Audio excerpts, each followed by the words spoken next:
Hello students, SV academy की online classes में आपका स्वागत है। जैसा कि हम पढ़ रहे थे कक्षा 12 की हिंदी अनिवार्य की द्वितीय पुस्तक पीयूष प्रवाह का दूसरा लेसन, जिसके लेखक हैं महात्मा गांधी यानी मोहनदास करमचंद गांधी। सत्य के प्रयोग उनकी आत्मकथा के कुछ अंश हम पढ़ रहे थे। किस प्रकार वो दक्षिणी अफ्रीका में गए, वहाँ उन्होंने किस प्रकार हिंदुस्तानियों की, चीनियों आदि की सहायता की, और इसके 3 अंश पढ़ लिए थे। इस प्रकार सभ्य पोशाक में हमने पढ़ा था कि किस प्रकार वो अपनी पोशाक के लिए प्रयास करते रहे और फिर वापस हिंदुस्तानी पहनावे को उन्होंने तवज्जो दी, महत्व दिया। फिर किस प्रकार बलवान से भिड़ंत पढ़ा था हमने, और उसके पश्चात पढ़ा था आत्मिक शिक्षा यानी कि अपने आप को शिक्षित करना। किस प्रकार वो पनिशमेंट यानी कि किसी को दंडित करने के खिलाफ थे। और उसके पश्चात हमने पढ़ा था शांति निकेतन, उसका कुछ अंश हमने पढ़ लिया था। जिस प्रकार से वो राजकोट में स्थापित शांति निकेतन में गए, किस प्रकार वहाँ के लोगों ने, वहाँ के अध्यापकों और विद्यार्थियों ने उन पे प्रेम बरसाया, और किस प्रकार वो काका साहब कालेलकर से मिले और काका साहब नाम उनका क्यों पड़ा, और भी बहुत अन्य सारे शिक्षक उन्हें मिले, उनसे घुल मिल गए। किस प्रकार वैतनिक रसोइयों के बदले शिक्षकों और विद्यार्थियों को स्वयं पाकी बनाया, किस प्रकार उन्होंने लोगों को स्वावलंबन और स्वयं पाक का पदार्थ पाठ पढ़ाया। इस प्रकार से हम पढ़ रहे थे किस प्रकार से लोग कुदालियों के माध्यम से काम करते दिखे।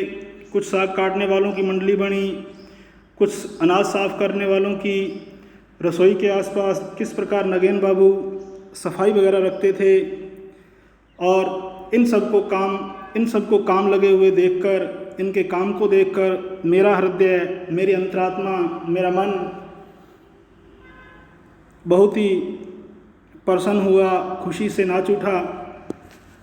और लगभग 125 विद्यार्थी और शिक्षक एकाएक इन चीज़ों को नहीं अपना सकते थे। रोज़ाना चर्चाएं चलती थी, और किस प्रकार पियर्सन को प्रसन्न करने के लिए, खुश करने के लिए, किस प्रकार, क्योंकि वे बड़े बड़े बर्तन मांजते थे और उनको थकान महसूस होती थी, और किस प्रकार बर्तन मांजने के दौरान उनकी थकान मिटाने के लिए कुछ विद्यार्थी वहाँ सितार, एक प्रकार का वाद्य यंत्र बजाते थे। और विद्यार्थियों ने हर एक काम को बड़े ही उत्साह से अपनाया, और समूचा जो शांति निकेतन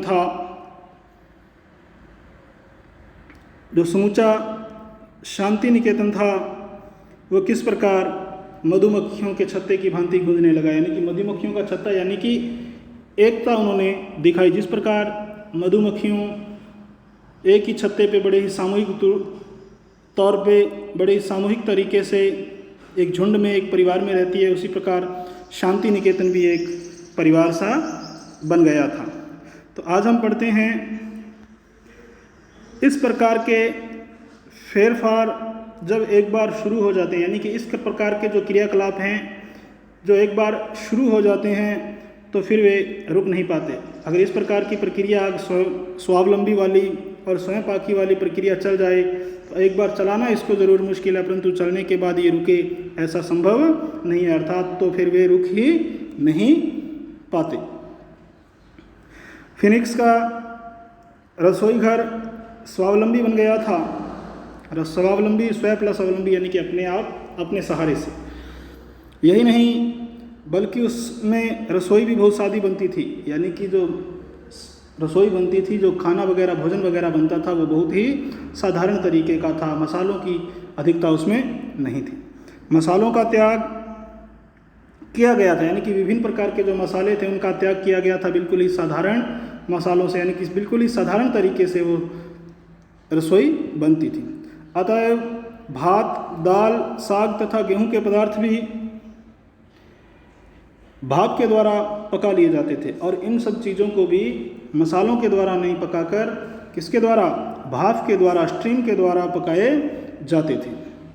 बंगाली खुराक में सुधार करने के विचार से उस प्रकार का एक रसोई घर शुरू किया गया था। जो बंगाली खुराक थी उसमें भी सुधार किया गया, और उसके विचार से उसी प्रकार का एक रसोई घर शुरू किया गया। उसमें 1-2 अध्यापक और कुछ विद्यार्थी सम्मिलित हुए।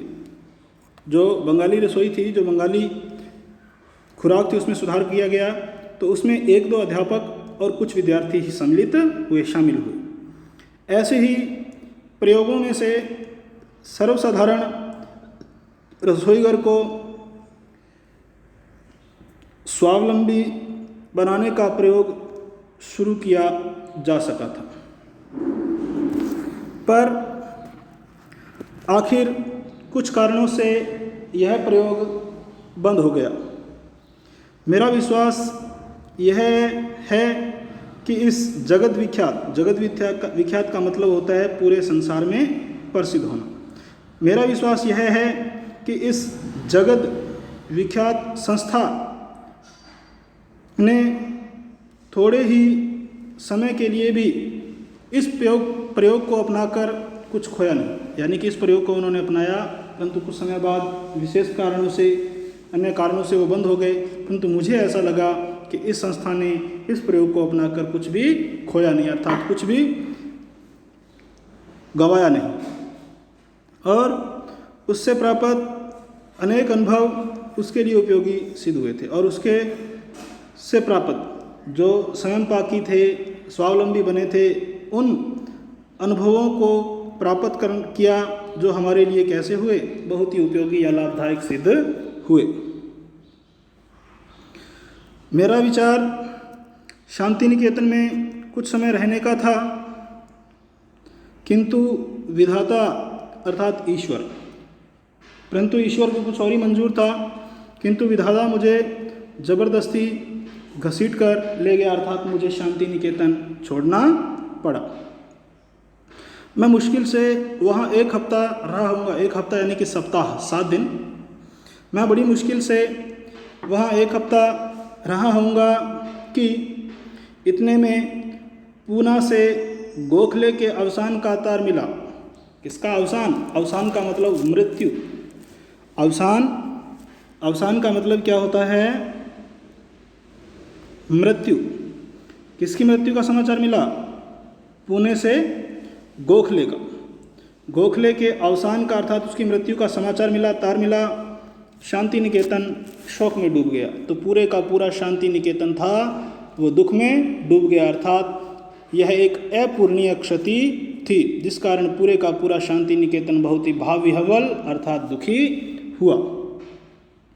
सब मेरे पास संवेदना के लिए आए। मंदिर में विशेष सभा की गई। मंदिर अर्थात शांति निकेतन में विशेष सभा की गई। यह गंभीर दृश्य अपूर्व था, यानी कि ऐसा दृश्य मैंने कभी पहले नहीं देखा। तो यह दृश्य बहुत ही गंभीर और कैसा था? अपूर्व था। मैं उसी दिन पूना के लिए रवाना हुआ। पत्नी और मगनलाल गांधी को अपने साथ, किस किस को लिया अपने साथ? पत्नी और मगनलाल गांधी को अपने साथ लिया। बाकी सब शांति निकेतन में रहे, यानी कि वहाँ से हम सिर्फ 3 ही गए। महात्मा गांधी स्वयं, उनकी पत्नी कस्तूरबा गांधी और मगनलाल गांधी, ये तीनों गए और बाकी सब शांति निकेतन में ही रहे।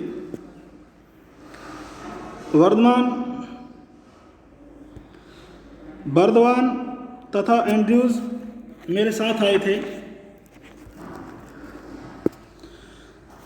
उन्होंने मुझसे पूछा, क्या आपको ऐसा लगता है कि हिंदुस्तान में आपके लिए सत्याग्रह करने का अवसर आएगा? उन्होंने मुझसे पूछा, क्या आपको ऐसा लगता है कि हिंदुस्तान में आपके लिए सत्याग्रह करने का अवसर आएगा? अर्थात स्वतंत्रता प्राप्ति के लिए आपको सत्य रूपी आग्रह, सत्य रूपी निवेदन करना पड़ेगा। ऐसा अवसर क्या, ऐसा मौका क्या आपके पास आएगा? और अगर ऐसा हो तो कब आएगा? अगर ऐसा होगा भी तो वह सत्याग्रह करने का अवसर या मौका आपके लिए कब आएगा? इसकी कोई कल्पना है आपको? क्या ऐसा कोई विचार, आपकी कोई कल्पना इस बात की करते हो? मैंने जवाब दिया, इसका उत्तर देना कठिन है। मैंने क्या जवाब दिया कि इसका उत्तर देना कठिन है। अभी 1 वर्ष तक तो मुझे कुछ करना ही नहीं है, क्योंकि अभी तक 1 वर्ष तक तो मुझे कुछ करना ही नहीं है। गोखले ने मुझसे प्रतिज्ञा करवाई थी, वायदा करवाया था, वचन लिया था कि गोखले ने मुझसे प्रतिज्ञा करवाई है कि मुझे 1 वर्ष तक देश में भ्रमण करना है। 1 वर्ष तक पूरे देश में क्या करना है? मुझे घूमना है, वहाँ की जानकारियाँ जुटानी हैं, किस प्रकार से सत्याग्रह किया जाए, यानी कि विभिन्न प्रकार किस प्रकार से स्वतंत्रता प्राप्त की जाए। उसके लिए मुझे एक वर्ष तक देश में क्या करना है? भ्रमण करना है, अर्थात घूमना है। किसी सार्वजनिक प्रश्न पर, सार्वजनिक जो सबका साझा हो, जिस प्रकार से ये रेलवे प्लेटफॉर्म वगैरह हैं, बस स्टैंड वगैरह हैं, विभिन्न सरकारी जो संस्थाएं हैं, जो वो क्या हैं, सार्वजनिक होते हैं, यानी कि सभी उसका उपयोग कर सकते हैं। किसी सार्वजनिक प्रश्न पर अपना विचार न तो बनाना है और न ही प्रकट करना है, और किसी भी सार्वजनिक विषय पे नहीं तो अपना विचार बनाना है, अगर विचार बन भी गया तो उसे प्रकट नहीं करना है। पहली बात तो विचार ही नहीं बनाना है, और न ही उसे क्या करना है? प्रकट करना है, लोगों के सामने दर्शाना है उसको। मैं इस प्रतिज्ञा का अक्षरशः पालन करूँगा, जहाँ तक हो सके मैं इस प्रतिज्ञा का आवश्यक रूप से क्या करूँगा? पालन करूँगा। बाद में भी मुझे किसी प्रश्न पर कुछ कहने की ज़रूरत होगी तभी मैं कहूँगा। अगर बाद में भी कोई प्रश्न उठता है और मुझे ऐसा महसूस हुआ कि इस प्रश्न के उत्तर में कुछ कहना है, कहने की ज़रूरत है, तो ही मैं कहूँगा, अन्यथा मैं किसी भी प्रकार से कोई भी विचार अपने प्रकट नहीं करूँगा। इसलिए मैं नहीं समझता कि 5 वर्ष तक सत्याग्रह करने का कोई अवसर आएगा। और जिस प्रकार से गोखले ने उनसे प्रतिज्ञा करवाई है, तो इसीलिए महात्मा गांधी जी को लगता है कि मैं नहीं समझता, या मुझे नहीं लगता कि 5 वर्ष तक सत्याग्रह करने का कोई भी अवसर आएगा या मौका मिलेगा। यहाँ यह कहना अप्रस्तुत न होगा कि हिंद स्वराज्य, हिंद अर्थात हिंदुस्तान, स्वराज्य अपना राज्य, यानी कि स्वतंत्र भारत। हिंद स्वराज्य, स्वतंत्र भारत, यानी कि जब हिंदुस्तान के लोग हिंदुस्तान पे स्वयं शासन करेंगे, स्वयं राज करेंगे। क्योंकि अब किसका राज है? वर्तमान समय में हम किसके अधीन थे? इस पाठ के अनुसार अंग्रेज़ों के अधीन है। तो इसीलिए कह रहा है, यह कहना अप्रस्तुत न होगा कि हिंद स्वराज्य में मैंने जो विचार व्यक्त किए हैं, हिंद स्वराज्य से संबंधित, यानी कि स्वतंत्र भारत से संबंधित जो मैंने विचार व्यक्त किए हैं, जो वाणी मैंने प्रकट की है, गोखले उनका मजाक उड़ाते थे। गोखले उनका मजाक उड़ाते थे और कहते थे, आप 1 वर्ष हिंदुस्तान में रहकर देखेंगे तो आपके विचार अपने आप ठिकाने आ जाएंगे। यानी कि भारत की उस समय जो स्थिति थी वो बेहतर नहीं थी, इसीलिए गोखले उनके विचारों का मजाक उड़ाते थे। किस विचार का? हिंद स्वराज्य जो विचार था उनका, उसके बारे में मजाक उड़ाते थे। और क्या कहा करते थे कि आप 1 वर्ष हिंदुस्तान में रहकर देखेंगे, यदि आप 1 वर्ष भारत में रहेंगे और भारत की स्थिति को देखेंगे तो आपके विचार अपने आप ठिकाने आ जाएंगे और आपको आभास हो जाएगा कि ये जो हमारे विचार हैं वो सही नहीं हैं। तो आज के लिए ये इतना ही, क्योंकि ये टॉपिक पूरा हो गया है शांति निकेतन। तो कल हम पढ़ेंगे खादी का जन्म। तो आज के लिए इतना ही। और इस पाठ से संबंधित कुछ प्रश्न हैं जो अति लघुत्रात्मक प्रश्न है। उसमें तीसरा प्रश्न था जो हिंद स्वराज्य पर गांधी जी के विचारों का मजाक उड़ाते हुए गोखले ने क्या कहा। आगे है दंड देने के औचित्य में गांधी जी को क्या शंका थी, लघुत्रात्मक प्रश्न में दूसरा। और तीसरा, गोखले ने गांधी जी को क्या प्रतिज्ञा करवाई थी। और फिनिक्स का रसोई घर स्वावलंबी बन गया था कैसे, लघुत्रात्मक प्रश्न में ये 3 प्रश्न। और फिर है निबंधात्मक प्रश्न में पहला, गांधी जी ने सभ्य बनने के लिए जो प्रयोग किए उन्हें अपने शब्दों में लिखना है। और संकलित आत्मकथांश के आधार पर गांधी जी के चरित्र की विशेषताएं लिखनी है। तो ये सभी प्रश्न आपको अपनी अभ्यास पुस्तिका में करना है। जिस प्रकार से विद्यालय टीचर 1-2 दिनों में आपके घरों में आएंगे और आपकी कॉपियां भी चेक होगी, इसलिए आप उम्मीद है कि इस पहला लेसन और दूसरा लेसन कल तक आपका पूरा हो जाएगा, क्योंकि कल दूसरा लेसन पूरा हो जाएगा और आप अपना गृह कार्य भी आवश्यक रूप से पूरा कर लें। आज के लिए इतना ही। धन्यवाद।